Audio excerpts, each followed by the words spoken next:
Eh bien, bandeko batali, bandeko rangai, bayaya, baleki, bino oyo bomesana kolanda émission na bino oyo la chaîne oyo ya Katia Kanda World TV.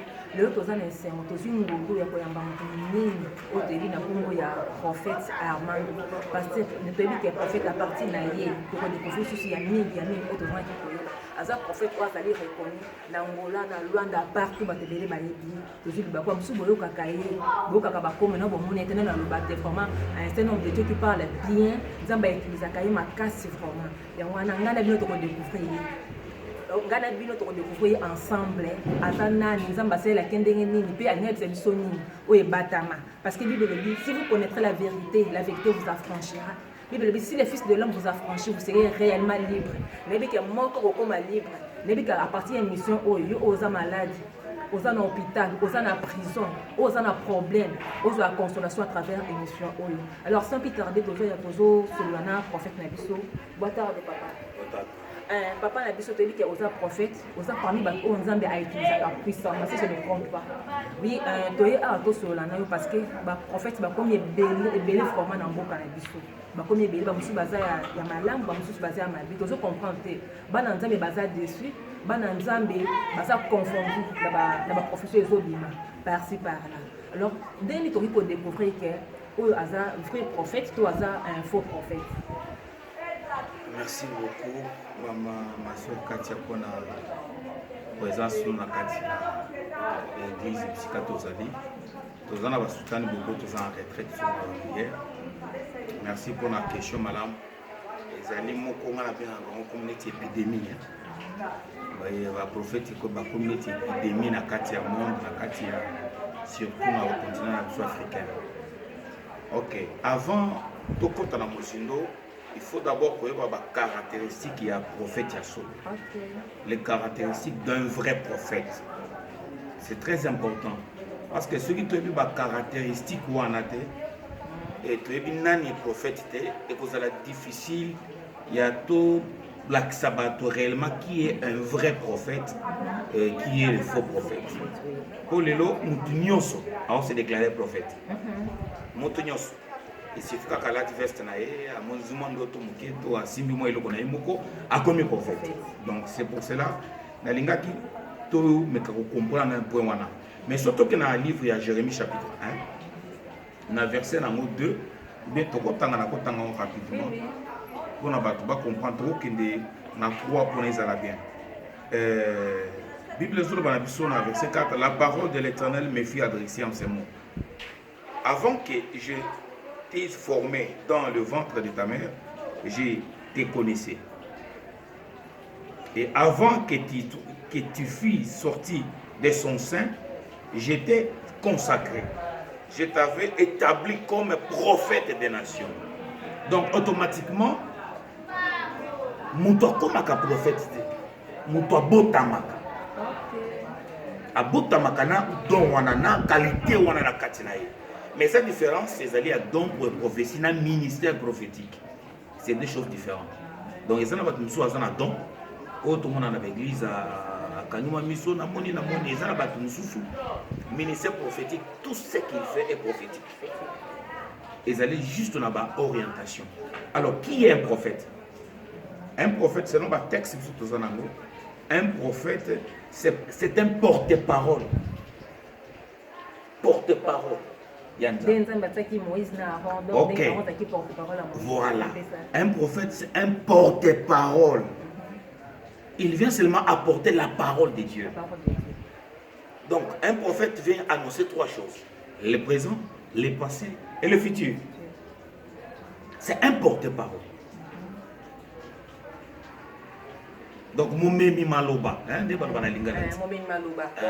porte-parole, il y a Nzambe. Moumemi Maloba, il y a Nzambe. Donc, quand Dieu le parle, mais lui, il vient seulement pour donner, vous informer de ce que Dieu lui a dit. Excusez-moi, il paraît que tout le monde est prophète. On dit que ça, Nzambe, nous sommes comme prophète. Mais, le connaît le que au don, parce que tout à l'heure, on a dit que nous sommes sans discernement, il comme prophète. Moi, verset mon cas, il a touché, maman comme prophète. C'est quoi, on a évité de éclaircir en gros différence. Donc, différence, il y a prophète, nadon. Na uti koloba awa. Ezana bato bazana ba don prophétique. Cela veut dire à sakola kanae à la juma ndoto asambeli minga zuma message. Par hasard. Par hasard azuma message. Mais un prophète c'est un témoin véritable de la révélation. Un témoin de conscience. Tout est prophétique. Okay. C'est un témoin véritable des choses divines, de l'inspiration de Dieu. Un témoin véritable. De tout ce qu'il fait prophétique. Il y a 11 mois de temps à Jérémie. Jérémie avant même. Abimana maman naïe. Basi ba ponaki. Nzamba sa consacré comme prophète. Et au commandant du ministère, il y a un prophète, tout ce qu'il fait. Et ça toujours n'a pas message codé prophétique comme ça m'appelle ça. Mais lelo ndongo tulobana, lelo basala nzambe nyonso. Tozana ba mingi bazo sala les prophéties tema. Naza ko ignorer ba tsoute, mingi eza ba parole de connaissance. Est-ce que c'est un garçon qui ignorait bango te ce qui biso toye donc na biso na merci ningi oyandi biso na te to plus que oyandi biso kona ko éclaircir bana nzambe. Ignorer bango te biso bana nzambe toza déçu. Na makambo to kuta na ngo format. Ya mingi ba musu kutafana ndaka prière susite ka pona makambo kuta na makambo. Yango na siko fo bana nzambe ozala clair baye babako kende pa nani bako pesa mato e pa nani parce que bible bito ajouter foi te na esprit surtout. Yango wana to bi que à partir na yo to de confirmer makambo ebele. OK. Yango mama nazozo ngona lobi boy. Merci pour na région na malobananga. Tout ça ko ignorer te mais tout ça le chapitre dit vous connaîtrez la vérité et la vérité vous affranchira. Amen. Donc quand Dieu, celui qui a le ministère prophétique, a la capacité ya ko sakola pona mutu il y a orienter prophétie wana. Orienter prophétie wana, mais pour y que réellement c'est un vrai prophète, il faut prophétie wana et s'accomplir. Et kokisama. Ce qui nous s'accole pour nous, ce qui vient de la part de Dieu. Et ça a 10 ans, et ça a 3 ans, et ça a 4 ans. Mais il faut ça nini et kokisama. Un vrai prophète, prophétie naïe, ils allaient à ressombater. Ils allaient moyenner bon côté. Ils allaient moyenner intérêt mon côté. Parce que si nous allons dans la Bible, bah prophète nyonso, oh bah prophète nous majeur aux dans la Bible awa. Au quotidien là comment un prophète mon côté avec ce que ça colle pour la mode. Faut pas bien bon. Mais on a que deux commissions papa. Au commissaire, peut quand même là-bas montant. Na kabo il faut payer ça boy. Si on peut ça monter, professeur Zate. Maman, tokena nous pas naman. Na Élysée. La Bible dit quoi? Naman était malade. Azana lèpre dans zoto naï. Abaye bisi pour moi na musala naï esclave. Pas na biso tozana prophète. Naman akei. Tant Élisa sambeliza ba bisi kokuta na na yete. Mais yebisa ye akende ko mibwaka na mai. Ami bwaka na mai 7 fois. Si masala nini akobika. Tant ni bwaki na mai abiki. Ayaki na bosuna. Élisa le béni. Dieu ne m'a pas dit. Parce que dans le bandé. Un prophète azali ou azali pour pousser peuple à Nzambe na obéissance. Il y a le Nzambe na vérité. Élisa le béni a osé parce que Dieu ne m'a pas convaincu à Nazo. Ngana azali awa l'église awa. Il y a des gens ensemble là pour na bango na sakola pour na bango na singa bango. Je suis connu partout, partout baïdi. Donc vous êtes unique. Parce que par contre, qui est le monde en bon, quand on déterminé. Donc, si on a un poste, on a un bon, mais chose étonnante, pas un biso soto sakoli pour n'amutu, tu sais comment l'agenda na yo, tu as date, tu as jour pour organiser ma camo, on colle pour ça. Ah bon? Oui, ici on le fait comme ça. Normalement, que tu trouves par ma lame, n'importe qui va dans une base satisfaisante. Pas, tu sais moi si mamouki, parce que au tout le baquet, profiter des années avant, présent et après.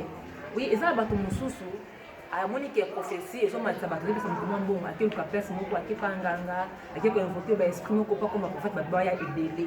Parce qu'on est de découvrir, bah, que, oh, Aza, vrai prophète, oh, Aza, faux, oh, Aza, Nzambe. T'as comme un peu ma mbosse sur le pessal animé, et où c'est pas Nzambe, t'es biso, bah, Nzambe, oh, l'autre, bah, victime, pour découvrir, bah, comment. Ok, maman. Voilà pourquoi quand Dieu a créé, Montou, la Genèse, dans Genèse chapitre 1 verset 28 au bandeau qui t'en a assez. Ozomana que Nzamba bandi ko doté mouton na ba capacité mental intellectuel. et puis les capacités spirituelles. Mais quand quelqu'un a le Saint-Esprit en lui, automatiquement le Saint-Esprit active la sensibilité. La sensibilité spirituelle, la sensibilité charnelle. Et nous, ce qui est au quotidien de Yanganga, ata ba yebi soki kazangana so kotikaka na kati na yo. Molimo musantu alingani yebi soki sika oyo yebi sika na yo. Ozolanda ma. OK, ba oyo baki ko simba bakisi lelo. Nazozonga parce que zelo kwasika te. Soto zongi na Nouveau Testament. Okomona Paul azwana serviteur na ye. Mwasi moko atelemi abando sakola. Wana za musala nzamba solo. Yonde nzamba yebi. Yondo sabo nzokande. Na katia mwasi wana ezaki expert. Mais la femme disait des choses réelles, vraies. Mais intention ya esprit wana. Voilà pourquoi bao ba ke simba bakisi. Intention na bango ezali pona ko bikisa bana na nzambe te. Intention na bango ezali pona ko appauvrir bana na nzambe. Kozwa oyo bana na nzambe bana ngo. Ba prophétie wana ekokisamaka te. Yango zomona lelo mutu asalaki convention kuna mutu atamboli abiki boluki mutu wana kota bika kota tamboli la tilelo amona na rasute. Amona na kate. Mais surtout que na kati ya Bible bato nyonso nzamba kango ba prophète basala ba miracle ba vida bango bato ba témoigner ba mona bango. Merci beaucoup, merci. On est là, pour rappeler bien que ça émission où ils sommes comme nous, ceux qui votent dans le la discuter sur voter dans le biki samatoza avana prophète Armand de prophète oyo. Zambasé la cahier puissamment na dit que si tu continuer tu na souka ko pesa adresse na numéro na ceux qui vont contacter bino o bozali déçu beaucoup tellement makamoko ya mabe na dit que ceux qui vont solo li na en tout cas nzamba ko sala ya mingi aza mutu moko azali aza docteur banini pour encore aller plus loin aza porter parole ya nzambe o nzambe asela makasi papa mokina na biso so ezabo prophétie monsieur koza mutabinisi prophétie que loko bosala bo prier beaucoup ti ba jeune mais pour ça la temelo ko anesala mikako et arrive que un peu na mama bota mingi et ça c'est vu à quoi non maman moko wana eza moko ya ba point oyo ezo compliquer bato mingi na ba église na biso lelo.